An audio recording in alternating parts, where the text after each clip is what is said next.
Assalamualaikum warahmatullahi wabarakatuh. Sahabat-sahabat sekalian, kali ini kita akan melanjutkan kajian tentang fidyah. Nah, sebenarnya ukuran-ukuran yang sudah disebut sebagai satu mud itu berapa?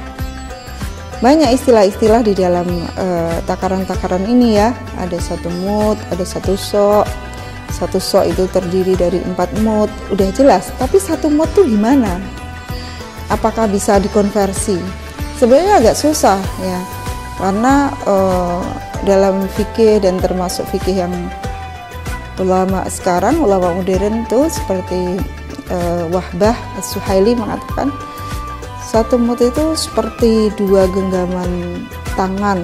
Kalau itu ibaratnya gandum, berarti 2 genggaman tangan yang diisi dengan gandum, itulah satu mud. Tapi selama ini umat Islam di Indonesia itu mengikuti ukuran satu mud yang ditetapkan oleh Imam Syafi'i sebagai madhab yang mayoritas diikuti. Berapa satu mud itu? Adalah 675 gram atau 6,75 ons. Apa isi dari 6,75 ons itu? Itu makanan pokok sesuai dengan daerah lokal penduduk setempat. Nah, mayoritas seperti itu, tapi tidak dengan Imam Hanafi.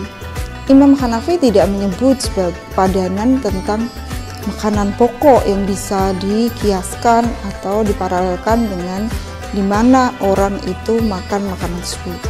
Menurut Imam Hanafi yang juga membolehkan mengganti dengan uang selain makanan pokok tadi, bagi beliau itu adalah menyebut 4 kategori, yaitu anggur, kurma, albur atau gandum, dan asyair atau juawat. Kita semua tahu itu ya, 3 jenis tadi. Tapi juawat itu apa ya? Kalau kita cek di dalam jenis-jenis makanan dan tanaman, juawat itu mirip dengan benih sereal gitu. Kalau kita lihat yang di Indonesia itu biasanya juawat itu dicampur dengan beras hitam dan yang lain-lain untuk makanan burung. Mungkin dulu sudah ada ya zaman dimana Imam Hanafi hidup dan adanya di Kufah. Berapa takarannya kalau makanan tadi? Takarannya bukan 675 on, tapi menurut Imam Hanafi 3,25 kilogram. Ya. Nah, buat gandum ada kekhususan yaitu 1,625 gram. Berarti 1 kilo 6 ons,25 gitu. Ya. Nah, ini semua adalah istihad dari para ulama untuk mendefinisikan berapa satu mud itu. Nah, kalau sudah ada barangnya, sudah ada ukurannya, nah, fidyah itu lalu didistribusikan untuk siapa?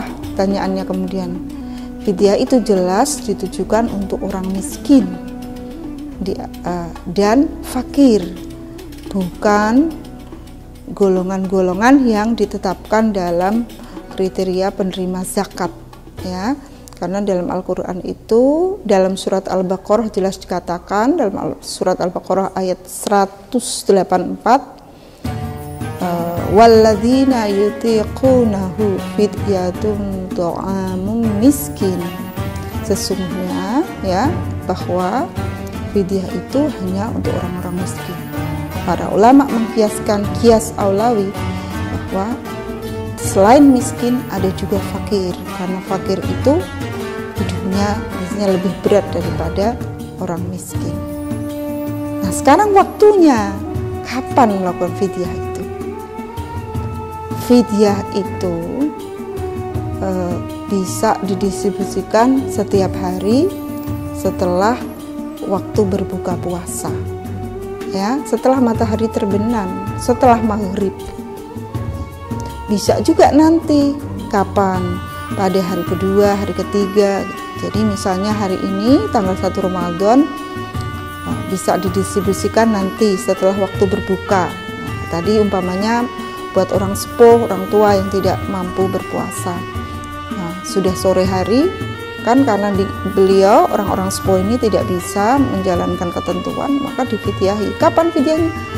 Tadi setelah waktu berbuka puasa, atau besoknya misalnya, atau nanti misalnya semuanya nanti setelah bulan Ramadan, yaitu Lebaran gitu ya. Nah, sehingga yang penting adalah tidak boleh dikeluarkan sebelumnya, sebelum masuk bulan Ramadan. Nah, gitu ya. Bagaimana mendistribusikan takaran fidyah ini?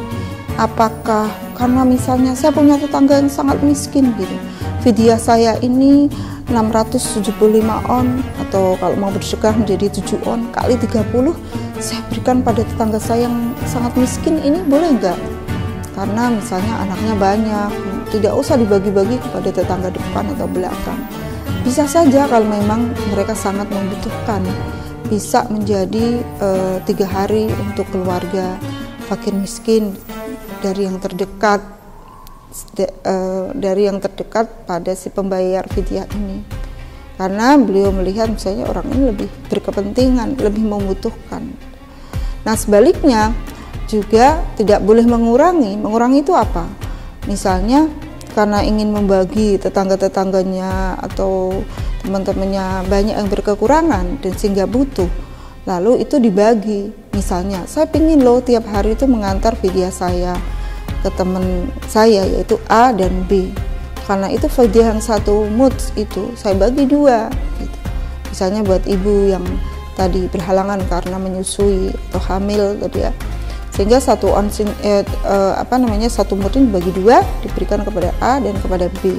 Besoknya 1 mud lagi bagi 2 pada temannya C dan D. Nah, itu tidak boleh ya menurut ulama. Kalau lebih justru boleh, tapi kalau kurang di dalam mendistribusikannya justru tidak boleh ya. Nah, demikian itu di antara syarat pemberian, ukuran siapa membayar fidyah dan siapa penerima fidyah. Demikian, terima kasih.